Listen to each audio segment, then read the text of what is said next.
देखिए जी, शुरू करते हैं अपन वाइटल फोर्स थ्योरी, जिसमें केवल जैव बल ही काम करेंगे, लिविंग सेल्स का ही क्या होगा, इन्वॉल्वमेंट होगा। तो सबसे पहले पढ़ते हैं वेस्टरमेयर थ्योरी। सिर्फ 4 लाइन दी हुई है, कुछ भी नहीं है इसके अंदर। इस थ्योरी के अंदर कहा हुआ है कि केवल जाइलम पैरेन्काइमा सेल है,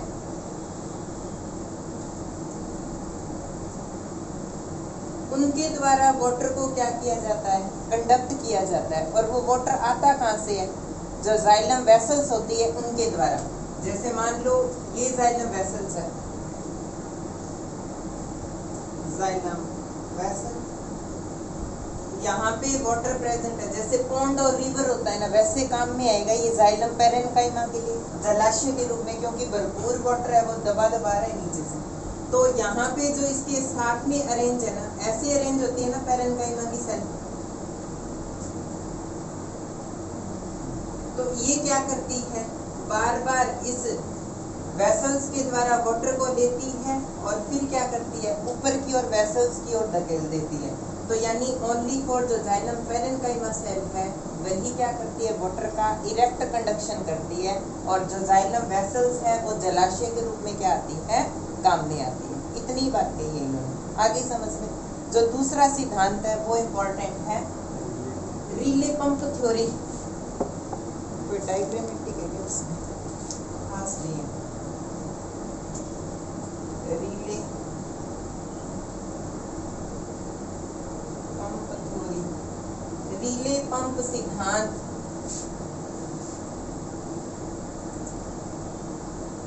बाय गॉडलेवस्की, 2018 में क्वेश्चन आया हुआ है। रिले पंप सिद्धांत किसने दिया, गॉडलेवस्की के द्वारा दिया हुआ है। इसके अंदर वाटर है वो बार बार पंप किया जाता है, लिया जाता है और ऊपर की ओर क्या किया जाता है, पंप किया जाता है। इस सिद्धांत को इसी वजह से क्या नाम दिया हुआ है, रिले पंप थ्योरी। इसको अपन कैसे रिप्रेजेंट कर सकते हैं,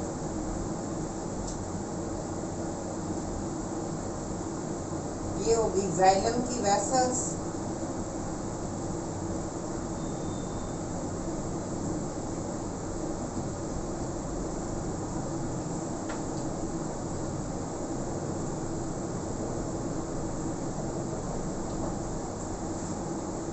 जाइलम वेसल,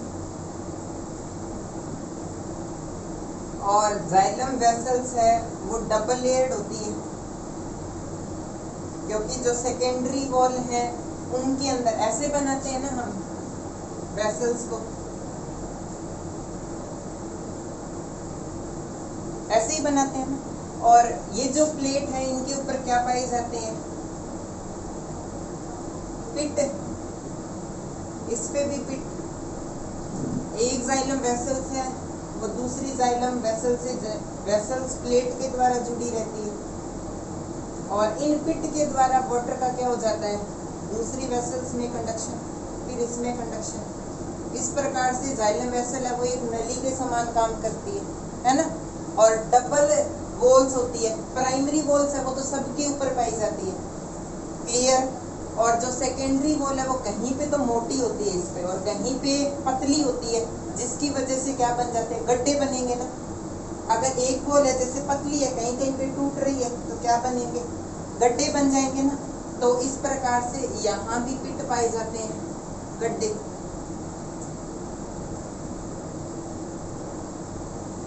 अब इनके द्वारा तो इरेक्ट कंडक्शन होता है, एक ही वेसल्स थोड़ी होती है जाइलम के अंदर, बहुत सारी वेसल्स होती है ना, पास में और भी तो अरेंज है ऐसे। तो ये जो सेकेंडरी वॉल के पतली होने की वजह से जो पिट बनते हैं ये सबके ऊपर होते हैं, इनके द्वारा क्या होता है, लैटरल कंडक्शन भी होता है वाटर का। अगर इसमें प्रेशर कम है, इसमें ज्यादा है, तो इसके द्वारा मेजरली जा रहा है, तो इसका वाटर किस में आ जाएगा, इसमें आ जाएगा, जिससे कंडक्शन क्या होगा, ज्यादा हाई होगा। ठीक है। तो इस प्रकार से जो जाइलम वेसल्स है वो एक ट्यूब के समान बन जाती है, इसलिए मैंने बनाई है यहाँ पे क्या, डबल लेयर। और बेसिकली आपको पता है जाइलम वेसल्स उनकी वॉल डेड होती है या लिविंग, डेड होगी ना, लिग्निफाइड। नहीं तो देखो इतना सारा प्रेशर आ रहा है नीचे से, फटने के चांसेस रहेंगे ना। इसकी वजह से इनकी वॉल भी क्या होती है, बहुत ज्यादा मोटी होती है। इसकी वजह से फटने के चांसेस कभी नहीं आएंगे। अब इसके पास में अरेंज होती है ना ऐसे लिविंग पैरेन्काइमा सेल्स, उनको मैं बना रहा हूँ इस तरह से।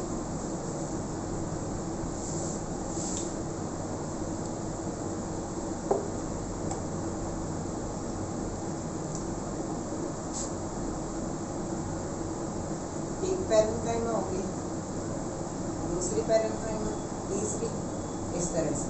दिस इज जाइलम पैरेन्काइमा और ये जाइलम वेसल्स। अब देखो एक कॉन्सेप्ट है ना, ऑस्मोटिक प्रेशर क्या होता है। क्रिस्टल ईप वाला जो एक्सपेरिमेंट बताया था आपको, शुगर सॉल्यूशन डालते हैं वाटर वाला, ऐसा प्रेशर जो सॉल्यूशन में वाटर मॉलिक्यूल सॉल्वेंट के मॉलिक्यूल को जाने से रोक देता है, उसको क्या बोला जाता है, osmotic pressure. Osmotic pressure is directly proportional is concentration of solute.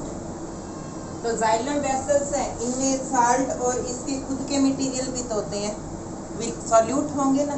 तो वाटर यहाँ पे पूरा है। कॉन्सेप्ट क्या काम करता है, जैसे लो डीपीडी से हाई डीपीडी की और वाटर क्या करता है, ट्रांसफर करता है। वैसे एक लाइन और नोट करवा रखी है मैंने, लो ऑस्मोटिक प्रेशर से हाई ऑस्मोटिक प्रेशर की और वाटर का क्या होता है, मूव होता है।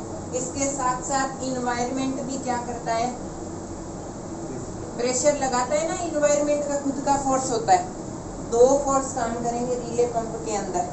कैसे करेंगे वो देखिए। वाटर देखो नीचे की बात करें, अभी ऊपर वाटर नहीं पहुंचा है, स्टार्टिंग में आया रूट के रेडियल कंडक्शन के द्वारा, ठीक है। वाटर पूरा आ गया नीचे वाले भाग में। अब इसके अंदर वाटर पूरा है तो इसका ऑस्मोटिक प्रेशर क्या हुआ, लो है ना, लो ऑस्मोटिक प्रेशर। लो ऑस्मोटिक प्रेशर होने की वजह से जो जाइलम पैरेन्काइमा है वो इजीली क्या करती है, जैसे लो ऑस्मोटिक प्रेशर इजीली क्या करती है, जाइलम वेसल से, क्योंकि ये तो जलाशय के रूप में यूज होता है, इसका खुद का कंडक्शन तो है ही नहीं वाइटल के अंदर। वाटर को अपनी ओर खींचा इसने, पैरेन्काइमा में हाई नहीं करा, इसकी बात कर रहा हूँ एक बार रुको आप। लो ऑस्मोटिक प्रेशर होने की वजह से जाइलम पैरेन्काइमा ने वाटर खींच लिया अपनी ओर, वाटर आ गया ना इसके पास। अब इसके अंदर क्या काम करेगा, एयर प्रेशर भी तो काम करेगा ना, पैरेन्काइमा सेल है तो एयर प्रेशर, इन्वायरमेंट के प्रेशर की वजह से ये जो जाइलम पैरेन्काइमा है इसमें वाटर थोड़ा सा ऊपर की ओर क्या हो जाएगा, कंडक्ट हो जाएगा। अब इसकी तुलना में यहाँ वाटर क्या है, कम होता है ना, तो जाइलम वेसल्स वाटर के क्या करती है, मांग करेगी ना कि मेरे पास वाटर आना चाहिए। तो इसकी तुलना में यहाँ पे ऑस्मोटिक प्रेशर क्या हो चुका है, हाई। जैसे ही एयर प्रेशर की वजह से जाइलम पैरेन्काइमा में वाटर ऊपर की ओर चढ़ता है, लगभग उसी टाइम जाइलम वेसल्स के अंदर ऑस्मोटिक प्रेशर क्या हो जाता है, हाई हो जाता है, जिसकी वजह से जो जाइलम पैरेन्काइमा है वो वेसल्स को इसका वाटर फिर से लौटा देती है। तो देखिए क्या हो रहा है,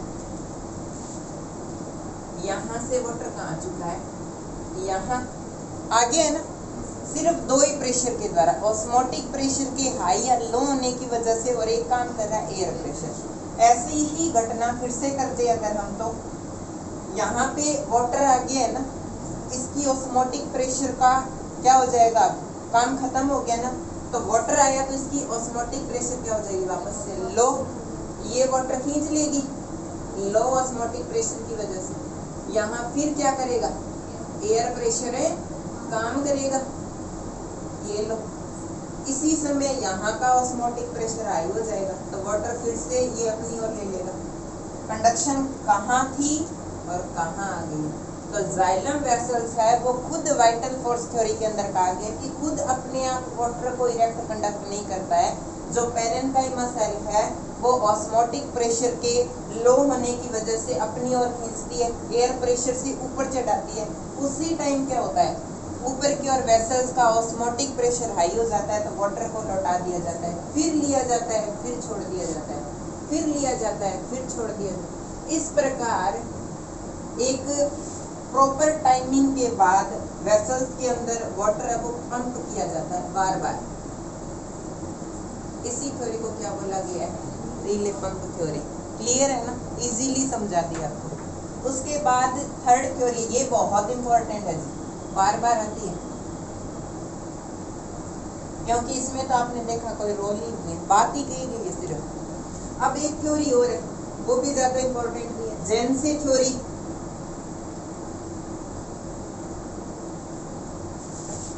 उसमें भी आपको कुछ नहीं करना है,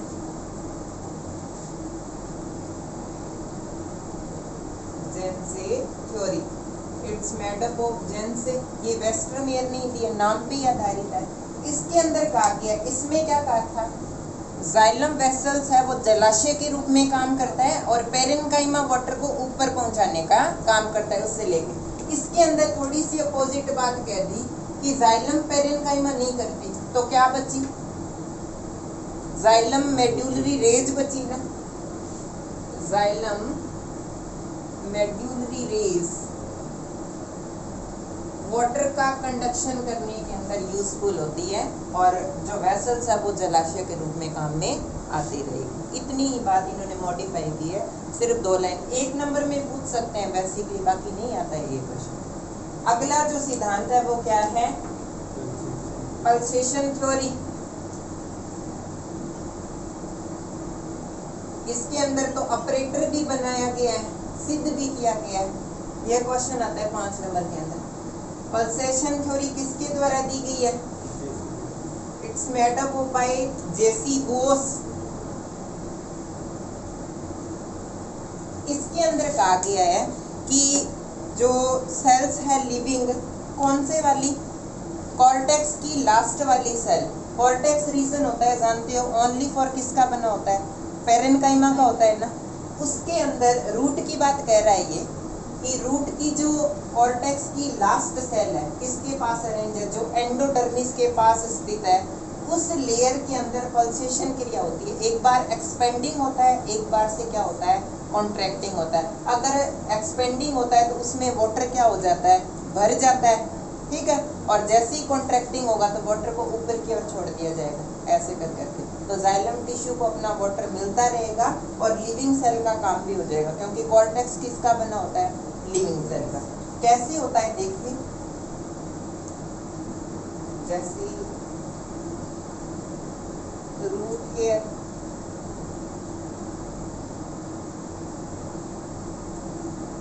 यहाँ पे एक कॉर्टेक्स की सेल,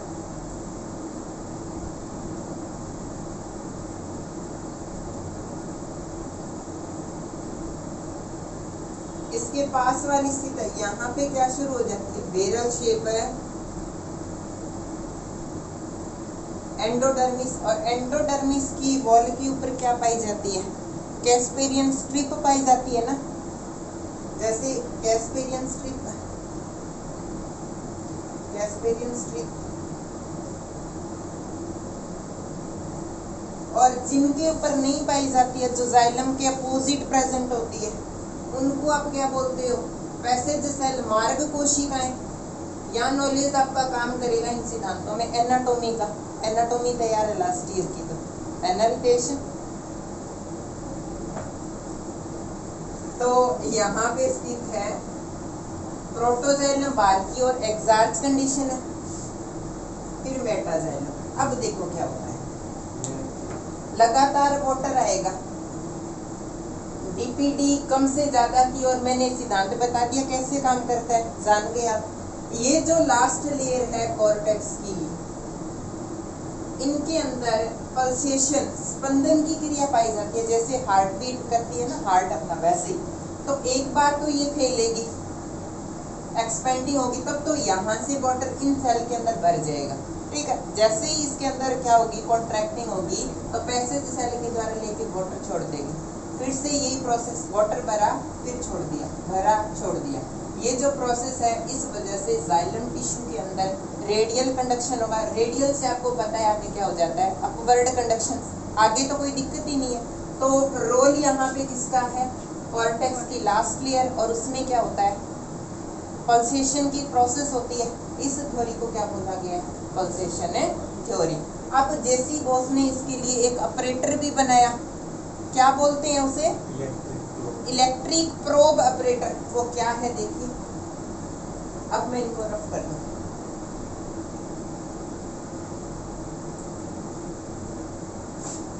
उस ऑपरेटर के अंदर चार चीजें काम में आती हैं, जैसी बोस के ऑपरेटर के अंदर, जिसका नाम है इलेक्ट्रिक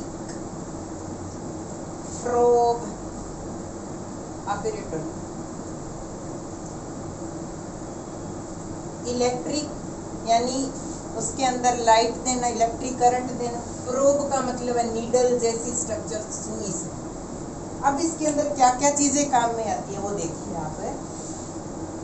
एक तो आएगी लाइट से चलने वाली इलेक्ट्रिक प्रोब काम में, नीडल। इलेक्ट्रिक करंट, और इलेक्ट्रिक करंट को नापने के लिए वोल्टमीटर या गैल्वेनोमीटर काम में आते हैं। यहाँ पे अपन यूज करेंगे गैल्वेनोमीटर। और प्लांट के अंदर नापनी है तो एक प्लांट लेना पड़ेगा ना, उसका नाम है डेस्मोडियम गायरेंस, जिसमें लास्ट जो सेल है ना कॉर्टेक्स की, उसमें फास्टली पल्सेशन होता है, इसलिए चूज किया था गायरेंस। इसका हिंदी में नाम है भारतीय टेलीग्राफ पादप। ठीक है, ये याद नहीं रहता है तो भारतीय टेलीग्राफ प्लांट लिख सकते हो, डेस्मोडियम गायरेंस। अब इन चार चीजों को मिलाया इसने तो क्या बन गया, इलेक्ट्रिक प्रोब ऑपरेटर। कैसे रिप्रेजेंट करें हम, जैसे ये हो गया प्लांट इसका,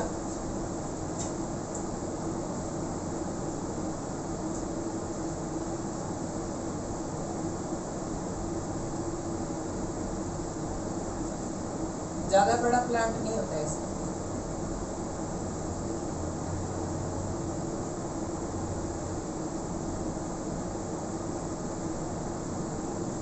ये तो हो गया डेस्मोडियम गायरेंस, एक दो बार पढ़ोगे नाम याद हो जाएगा।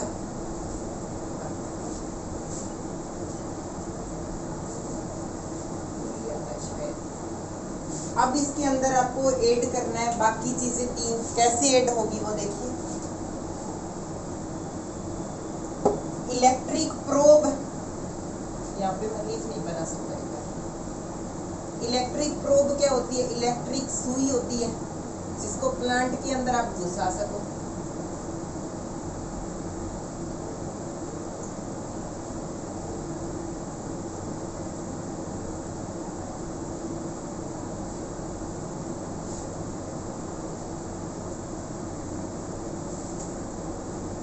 गैल्वेनोमीटर जोड़ दो और इसकी इलेक्ट्रिक करंट के दूसरे सिरे को प्लांट से जोड़ दो, तैयार आपका चारों चीज। ठीक है, ये बन गया इलेक्ट्रिक प्रोब ऑपरेटर। देखिए इलेक्ट्रिक, ये जो इलेक्ट्रिक प्रोब है, ये जो इलेक्ट्रिक करंट ले रहे हो, इसके एक सिरे को तो इस प्रोब से जोड़ दो, दूसरे सिरे को प्लांट के लीफ पार्ट से या किसी भी पार्ट से ज्वाइन कर दो, सर्किल बन गया ना एक, इसको गैल्वेनोमीटर से जोड़ दो। अब इसके अंदर इलेक्ट्रिक करंट दिया जाता है। जैसे ही स्टार्टिंग की लेयर क्या है स्टेम के अंदर, एपिडर्मिस की है ना, एपिडर्मिस में ये प्रोब जाएगी, पल्सेशन नहीं हो रहा है, वैसे ही ये जो गैल्वेनोमीटर है इसमें दोलन शुरू हो जाएगा इधर उधर। ठीक है, और जैसे ही कॉर्टेक्स में जाएगा तो भी ये दोलन सेम सेम रहेगा, और कॉर्टेक्स से पहले भी एक रीजन में जाएगा, क्योंकि स्टेम को बाहरी इन्वायरमेंट से प्रोटेक्शन की जरूरत होती है। तो कॉर्टेक्स वाला रीजन स्टेम के अंदर किस किस का बना होता है, हाइपोडर्मिस और डाइकोट स्टेम है, तो इसके अंदर हाइपोडर्मिस किसकी बनी होगी, ज्यादा प्रोटेक्शन की जरूरत नहीं है क्योंकि सेकेंडरी ग्रोथ होनी बाकी है, इसलिए हाइपोडर्मिस किसकी बनी होती है, कॉलेनकाइमा की। कॉलेनकाइमा इतनी ज्यादा स्टिक नहीं होती है, क्यों, क्योंकि इलास्टिसिटी होती है इसके अंदर पैक्टिन के डिपोजिशन की वजह से। अगर यहाँ पे सक्लेरेनकाइमा की होती तो आगे सेकेंडरी ग्रोथ से और ज्यादा थिकनेस आती। तो मोनोकोट में स्केटेरेटेड वेस्कुलर बंडल होते हैं, उसमें कभी भी सेकेंडरी ग्रोथ नहीं होती ना, बिखरे हुए वेस्कुलर बंडल, सिर्फ उसके अंदर पाया जाता है ग्राउंड टिश्यू, पेरिसाइकिल, एंडोडर्मिस वगैरह कुछ भी नहीं होती मोनोकोट के अंदर। तो इसीलिए वहां पे हाइपोडर्मिस यानी उसको बहुत ज्यादा प्रोटेक्शन की जरूरत है। हर्बेशियस है वो भी उसे खा जाते हैं फटाफट। तो उसके अंदर मोनोकोट में हमेशा ही हाइपोडर्मिस किसकी बनी होती है? स्क्लेरेनकाइमा की। इसमें कोलेनकाइमा की रूट में होती ही नहीं है, तो कोलेनकाइमा में घुसेगी। फिर आता है जनरल कॉर्टेक्स, और थर्ड पार्ट किसका बना होता है? एंडोडर्मिस, और उसमें भी स्टार्च सीड है वो पाई जाती है। तो ये जाएगा हाइपोडर्मिस में, तो भी दोलन रहेगा, कॉर्टेक्स को भेदेगा फिर भी रहेगा। लेकिन जैसे ही वही लास्ट लेयर जिसकी मैं बात कर रहा हूँ ना, जिसमें क्या होता है पल्सेशन, उसके अंदर जाएगा ना, तो इसके अंदर जो दोलन हो रहा था वो एक जगह स्टेबल हो जाएगा। क्यों? क्योंकि इसका दोलन है, उसके दोलन से क्या हो जाएगा? कैंसिल हो जाएगा ना। इस वजह से इसकी जो नीडल है वो क्या हो जाती है? स्टेबल। यानी इस एक्सपेरिमेंट से आप नाप सकते हो कि हाँ, एक अकेली वही लेयर है जिसमें पल्सेशन की क्रिया है वो होती है, जिसमें एक्सपेंडिंग और कॉन्ट्रैक्टिंग की वजह से वाटर का कंडक्शन ऊपर की ओर होता रहता है। तो ये क्या है? Pulsation theory. पल्सेशन थ्योरी नाम क्यों है? क्योंकि अकेला पल्सेशन का ही रोल है, अगर वो नहीं होगा तो वाटर का कंडक्शन नहीं होता है।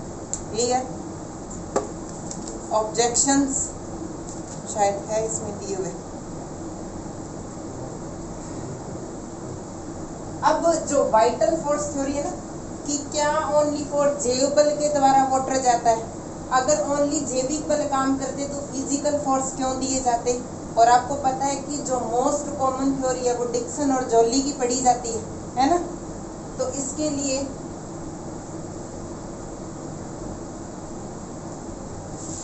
ऑब्जेक्शन भी उठाए गए हैं वाइटल फोर्स थ्योरी।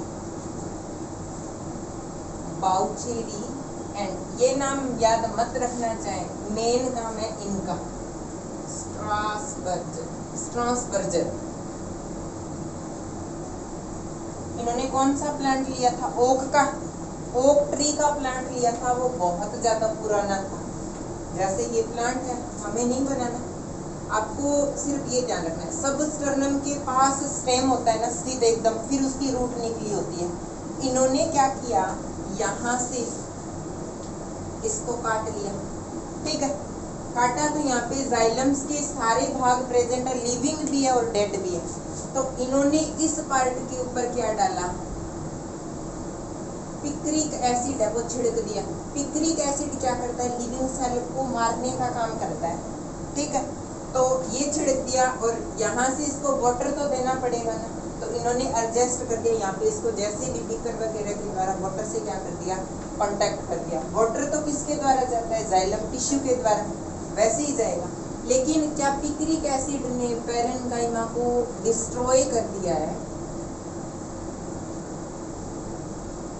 तो प्लांट तो परमानेंट विल्टिंग में जाना चाहिए ना, वाइटल फोर्स के अकॉर्डिंग तो, लेकिन ऐसा नहीं होता है। अगर पैरेन्काइमा सेल डिस्ट्रॉय कर दी पिक्रिक एसिड ने, फिर भी क्या होता है? प्लांट लिविंग रहता है और फिर भी वाटर का प्रोडक्शन जारी रहता है। तो वाइटल फोर्स की तो बात खत्म ही हो गई। यानी पैरेन्काइमा मर गई है, फिर भी वाटर जा रहा है ऊपर की ओर, इसका मतलब पैरेन्काइमा जरूरी नहीं है। डेड टिश्यू भी क्या कर सकते हैं? वाटर को ऊपर की ओर ट्रांसफर कर सकते हैं। तो इसलिए स्ट्रासबर्गर ने पूरी वाइटल फोर्स थ्योरी पे ऑब्जेक्शन लगा दिया, ये मान्य नहीं है, ठीक है। उसके बाद पढ़ेंगे हमें फिजिकल फोर्स थ्योरी। उसमें भी पहले कौन सी दी हुई है? Root pressure theory, physical force theory. Physical force theory के अंदर पहले पढ़ेंगे अपन रूट प्रेशर थ्योरी।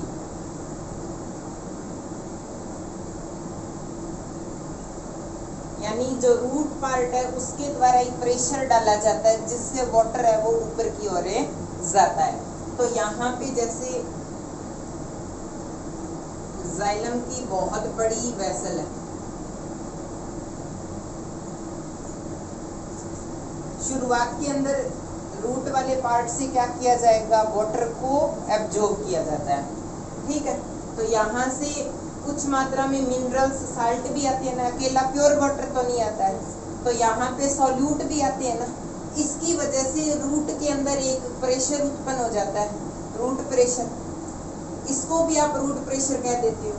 तो इसके बाद यहाँ पे जो पैरेन्काइमा सेल थी, इसमें जैसे वाटर आया, टर्जिडिटी आएगी ना, टर्जिडिटी जानते हो बाकी की जो बच्चे जो क्लास लिए, यानी वाटर आया, पैरेन्काइमा सेल बहुत ज्यादा लचीली होती है ना, तो इसकी वजह से वाटर भरा तो ये तनाव में आ गई, फटने के चांसेस रहेंगे, तो सेल को मेंटेन करना है तो इसका थोड़ा सा लिक्विड है ना वो ऐसे बाहर निकाल दिया जाता है और सेल मेंटेन रहेगी।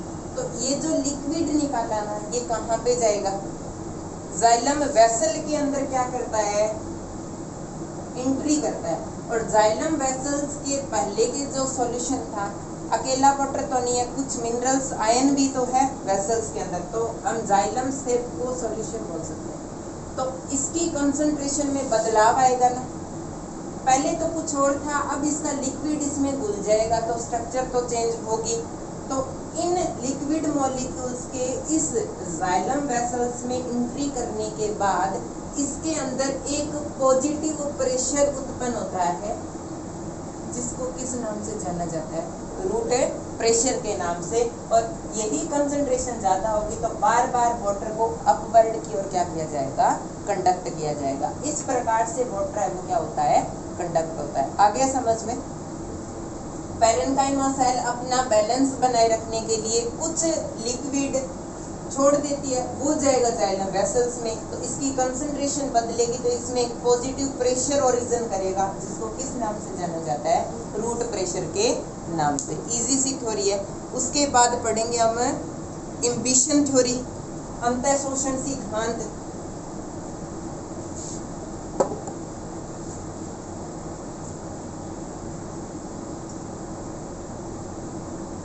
इम्बिशन थ्योरी उंगर के द्वारा दी गई है और सेक्स ने इसका समर्थन किया है। तो इम्बिशन की प्रोसेस क्या होती है, अंतः शोषण पढ़ा होगा आपने कभी, क्या होता है, जल स्नेही कोलाइडी मॉलिक्यूल के द्वारा वाटर के को अपनी ओर खींचकर उनके साथ बॉन्ड बनाना, ये प्रोसेस आती है इम्बिशन के द्वारा। यानी जो जल स्नेही कोलाइडी मॉलिक्यूल्स है वो वाटर को अपनी ओर क्या करते हैं, खींचते हैं और उनके साथ बॉन्ड बनाते हैं, जिससे एक बार के लिए तो जल स्नेही जो कोलाइडी मॉलिक्यूल है उसने अदर मटेरियल से जल को अपनी ओर एक टाइप से क्या किया है, अब्जॉर्ब किया है ना, उसी को किस नाम से जाना जाता है, इम्बिशन के नाम से। तो उंगर और सेक्स ने ये दिया, लेकिन सेक्स नामक बॉटनिस्ट ने ये कह दिया कि हाँ जी वाटर को तो ले लिया लेकिन अपवर्ड कंडक्शन कर पाएगा ये,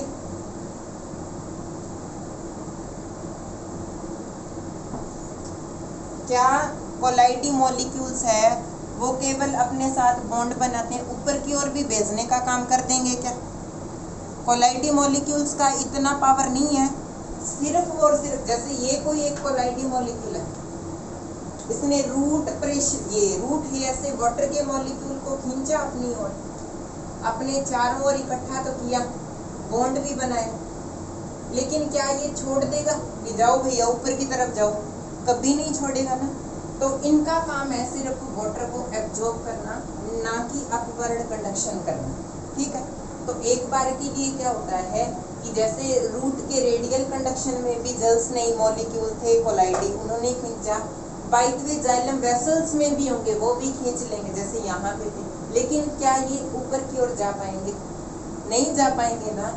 इस वजह से इसमें कहा गया कि इम्बिशन थ्योरी है उसके अंदर जल स्नेही कोलाइडी मॉलिक्यूल्स पाए जाते हैं जो वाटर को एब्जॉर्ब तो कर लेते हैं लेकिन अपवर्ड कंडक्शन करने में सहायक नहीं है, इसीलिए इस थ्योरी को नकारा गया। क्लियर। उसके बाद पढ़ेंगे हम कैपिलरिटी। ये तो मैंने आपको बता ही दिया, कैपिलरी वाटर क्या होता है, सॉइल के मॉलिक्यूल्स के बीच पतली पतली वाटर भरा रहता है ऐसे बचा हुआ, जो प्लांट के लिए 100% अवेलेबल होता है। थ्योरी ऑफ कैपिलरिटी, कैपिलरी आप जानते हो, पतली भित्ति वाली, यानी छोटे डायमीटर वाली जो नलिकाएं होती है उसमें सरफेस टेंशन की वजह से वाटर का ऊपर की ओर चढ़ना क्या कहलाता है? कैपिलरिटी कहलाता है। जैसे देख लो पतली बिक्की वाली बहुत ऐसे ट्यूब सी है, मान लो पहले हम ट्यूब की बात कर रहे हैं, अगर इसके अंदर डायमीटर है वो बहुत ज्यादा कम है, इसके अंदर क्या उत्पन्न होगा? सरफेस टेंशन, पृष्ठ तनाव। इसकी वजह से वाटर है वो ऊपर की ओर प्रेशर की वजह से क्या कर जाता है? राइज कर जाता है, जिसको कैपिलरिटी के नाम से क्या किया जाता है? जाना जाता है। अब इसको मान लिए कि हम ये जाइलम वेसल्स है, क्या उसका डायमीटर इतना कम होता है? कैपिलरिटी की परिभाषा मैंने दे दी। अब इसको मैं प्लांट के वाटर रिलेशन से जोड़ूं तो क्या ये साबित हो जाएगा? वेसल्स तो बहुत मोटी होती है, तो ऑब्जेक्शन उठेगा।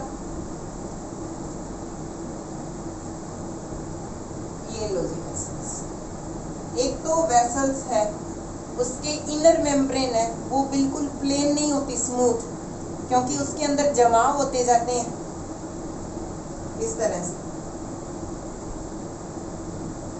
कहीं मोटी है कहीं पतली है। एक तो इस प्रकार से बैलेंस नहीं बनता है, एक ऑब्जेक्शन। दूसरा क्या है, इसका डायमीटर क्या होता है? कैपिलरी वाटर से ज्यादा होता है, इसलिए उतना ज्यादा प्रेशर नहीं लगता है। मान लो कि कैपिलरिटी के द्वारा 55 फीट तक, ये नॉर्मली एग्जांपल ले रहा हूँ मैं, 55 फीट तक वाटर राइज कर रहा है और मैं वेसल से चढ़ाऊं तो सिर्फ 10 मीटर तक, 10 फीट तक ही जाएगा, इससे ज्यादा नहीं, क्योंकि यहाँ क्या नहीं है? सरफेस टेंशन नहीं है, तो वाटर राइज नहीं करता। एक रीजन ये स्मूथ नहीं है, इसकी वजह से भी नहीं जा पाता है। तो ये जो ऑब्जेक्शन है वो कैपिलरिटी के सिद्धांत को नहीं समझा पाते हैं। समझ गए ना? ये सिद्धांत है। और उसके बाद एक सिद्धांत और है, शायद फिर पढ़ेंगे अब, ट्रांसपिरेशन पूल थ्योरी। हाँ जी, एटमॉस्फेरिक प्रेशर थ्योरी।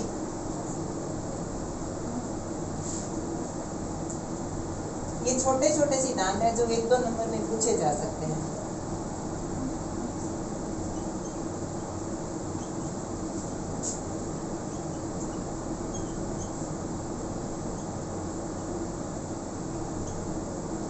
अब देखिए इसके अंदर कहा गया है कि जो प्लांट का अपर पार्ट होता है ना, स्टोमेटा के द्वारा ट्रांसपिरेशन होता है, वहां पे एयर प्रेशर बहुत ही ज्यादा कम होता है, 0 तक चला जाता है। ट्रांसपिरेशन की वजह से एयर प्रेशर है वो बिल्कुल लो होता है। यहाँ पे क्या होता है, जैसे जाइलम पैरेन्काइमा में चढ़ाया था ना हमने, ज्यादा ही होता है, एयर प्रेशर ज्यादा है, इसलिए कहा गया कि जैसे जैसे ट्रांसपिरेशन होता है ना, ऊपर की ओर एयर प्रेशर तो कम होता जाता है, नीचे जाता है, तो ज्यादा एयर प्रेशर से, हाई एयर प्रेशर से लो एयर प्रेशर की कंसंट्रेशन की ओर वाटर क्या करता है? राइज कर जाता है। ये कहता है एटमॉस्फेरिक प्रेशर थ्योरी। लेकिन इसके अंदर ऑब्जेक्शन ये उठाए हैं कि एयर प्रेशर लगाने के लिए यहाँ से सब स्टर्नम से जुड़ा हुआ है, कहाँ से एयर प्रेशर लगाओगे आप? एक फ्री एरिया होना चाहिए ना। जैसे ये एक ट्यूब ली है मैंने, इसमें मेरे को एयर प्रेशर लगाना है, तो मुझे एयर प्रेशर लगाने के लिए फ्री एरिया चाहिए, तब जाके मैं एयर प्रेशर लगा पाऊंगा। तो इस थ्योरी के अंदर कहा गया है कि अगर प्लांट को एक सबस्टर्नम वाले पार्ट से इसे अलग कर दिया जाए ना, यानी फ्री एरिया मिलेगा, तभी इसके अंदर एयर प्रेशर का सिद्धांत है वो लागू होगा। अगर इसको अलग कर दिया जाए तो वाटर का रेडियल कंडक्शन नहीं होगा, तो अपवर्ड कंडक्शन तो दूर की बात है। इसलिए ये थ्योरी तो बिल्कुल ही खराब है, कोई काम की नहीं। अब पढ़ते हैं हम लास्ट थ्योरी जो बहुत ही इंपॉर्टेंट है और आज तक वही मानी जा रही है। Transpiration pull theory, cohesion force theory, ये tension theory.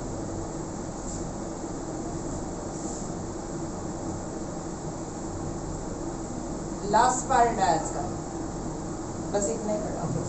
Transpiration pull theory, या थक गए आप? कोहेशन, टेंशन थ्योरी,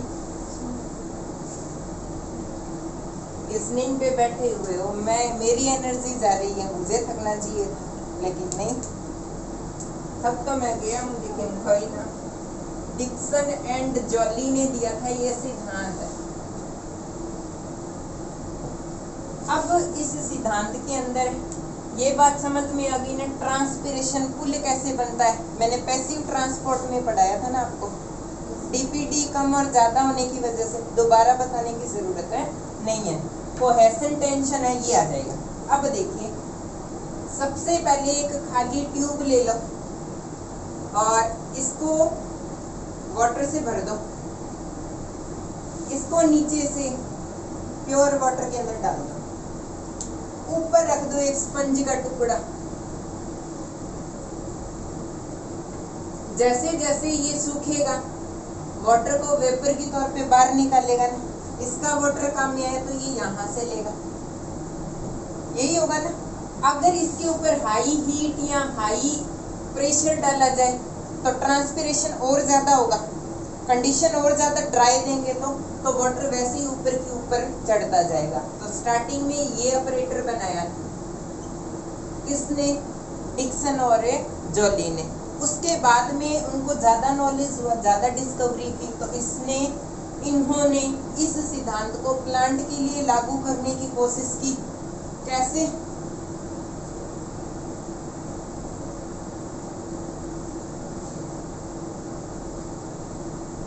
स्पंज के टुकड़े को जोड़ दो किससे, लीफ से, इस ट्यूब को जोड़ दो स्टेम से, और इस वाटर को जोड़ दो अंडर सोइल वाटर से, रूट से।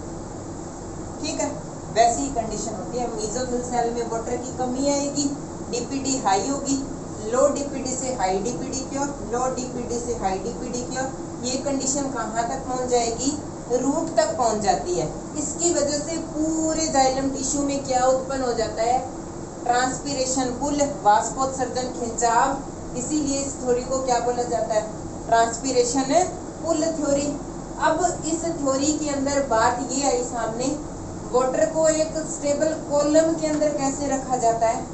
जैसे हम ऐसे, जैसे मोनोकोट प्लांट है, उसके ऐसे हिला दें तो क्या वाटर भी उसका ऐसे हिलता है, बैलेंस टूटता है उसका, नहीं टूटता। तो इसके लिए उन्होंने दो फोर्स काम में लिए, उनको क्या बोला, एडहेशन फोर्स और कोहेशन फोर्स, संसंजन बल और आसंजन बल। Cohesion force, adhesion force. Same molecules के अंदर लगने वाली फोर्स को क्या बोलते हैं, कोहेशन फोर्स। जैसे वाटर और वाटर के मॉलिक्यूल्स के अंदर आपस में बल लगेगा, जिससे वो आपस में क्या करेंगे, कॉम्पैक्टली अरेंज रहेंगे और एक कॉलम सीधा बना रहेगा। एडहेशन फोर्स क्या है, अकेले वाटर क्या करेंगे, ठोस थोड़ी है, वो भी तो ऐसे हो सकते हैं ना, उनका कॉलम भी, उनको भी स्टेबल रखने के लिए वाटर और प्लांट की किसमें चढ़ता है, जाइलम टिश्यू में। तो जाइलम्स वेसल्स की जो वॉल है, उनके साथ भी वाटर मॉलिक्यूल्स का क्या होता है, बॉन्ड बना रहेगा, इसकी वजह से कॉलम रहेगा। तो वाटर और वाटर के मॉलिक्यूल्स के बीच लगने वाले फोर्स को कोहेशन फोर्स कहा जाता है, और वेसल्स की वॉल के साथ और वाटर के अंदर लगने वाले बल को क्या बोलेंगे, एडहेशन फोर्स। इन दोनों बल के द्वारा वाटर वो एक सीधा कॉलम के अंदर खड़ा रहता है और इजीली इसका इरेक्ट कंडक्शन है वो हो जाता है। क्लियर, ये थ्योरी है इसकी, ट्रांसपिरेशन पुल थ्योरी। क्लियर।